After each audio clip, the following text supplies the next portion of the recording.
What if I told you that Isaiah 41:10 was not written to calm people down, but to stop fear from controlling a nation that thought it was about to collapse? Most people read this verse as a comforting promise, but very few realize it was spoken into a moment of national panic, uncertainty, and the fear of being wiped out. Isaiah 41:10 was not meant to make people feel better temporarily. It was meant to re-anchor them when everything they trusted seemed unstable.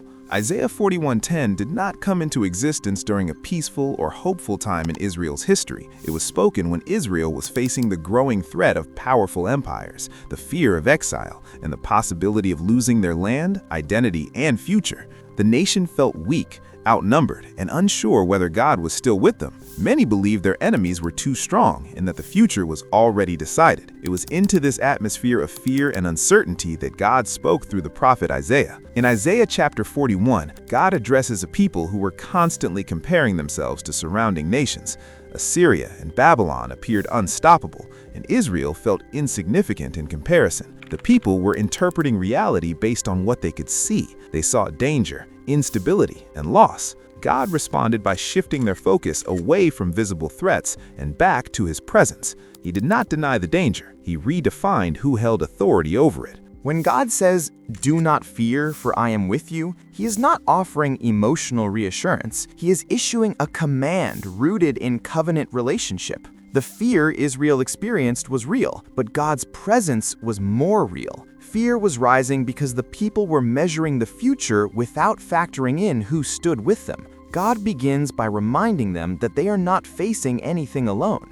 The next line, "Do not be dismayed, for I am your God," directly confronts anxiety about the unknown. The word dismayed describes the act of looking around in confusion and panic, searching for safety and finding none. Israel had been watching the political landscape and assuming the worst. God interrupts that cycle by declaring ownership and authority. When he says, "I am your God," he is not making a general statement. He is reaffirming a covenant that does not change based on circumstances. God then promises, "I will strengthen you," to people who were fully aware of their weakness. Israel was not strong at this point in history. They had suffered defeats, internal division, and repeated failure. God does not wait for them to recover or improve before acting. He promises to supply the strength they lack. This reveals a key truth of Isaiah 41:10. God's help is not triggered by human readiness, but by his faithfulness.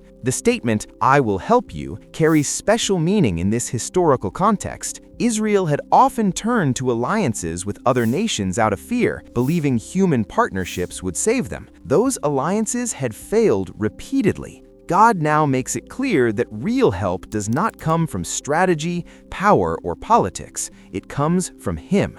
This is not distant support, it is active involvement in their survival. When God says, "I will uphold you with my righteous right hand," he uses language of authority and kingship. In ancient culture, the right hand symbolized power and control. God is assuring Israel that he himself will sustain them.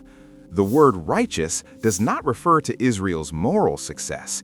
It refers to God's reliability and commitment to his promises. Even when they felt close to collapse, God declared that he was the one holding them steady. Understanding how Isaiah 41:10 came into existence explains why it is so direct and uncompromising.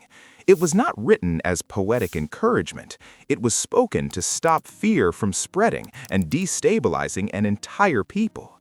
God was teaching Israel that fear grows when circumstances are interpreted without him, and fear loses power when his presence is fully recognized. This pattern appears repeatedly throughout Scripture. When Joshua faced the future without Moses, God did not explain every step. He promised his presence. When Gideon hid from the Midianites, God did not first remove the threat. He revealed who would stand with Gideon. When the disciples panicked in the storm, Jesus did not match their fear. He demonstrated authority, and peace followed. Isaiah 41:10 exists because God wanted his people to understand something permanent. Fear does not disappear because situations improve. Fear disappears when God's presence becomes the primary reality. This verse teaches that security is not found in strength, clarity, or control, but in knowing who is holding you when all three are missing. That is why Isaiah 41:10 still carries power today.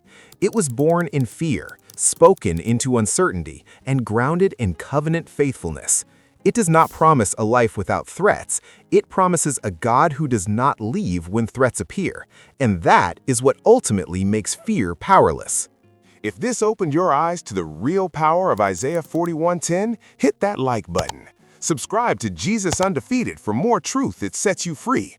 And share this with someone who needs to hear that God is holding them up right now. Remember, you're not hoping God will show up. He already has. You're not begging for strength. He's already giving it. You're not barely hanging on. His righteous right hand has you in an unbreakable grip. You're not just getting through, you're undefeated because the God who spoke these words never loses. Now go live like it.